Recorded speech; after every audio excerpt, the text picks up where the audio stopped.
कि कहवा के पियर माटी अरे कथी के कुदार हो।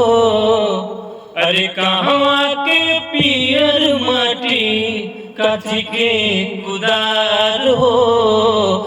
कहवा के साथ सोहागिन माटी कोड़ जास हो। कहवा के साथ सोहागिन कि पटना के पियर माटी, पटना के पियर माटी अरे सुन के कुदार हो। छपरा के साथ सोहागिन माटी कोड़ जास हो। छपरा के साथ सोहागिन माटी कोड़ जास हो। छपरा के साथ सोहागिन।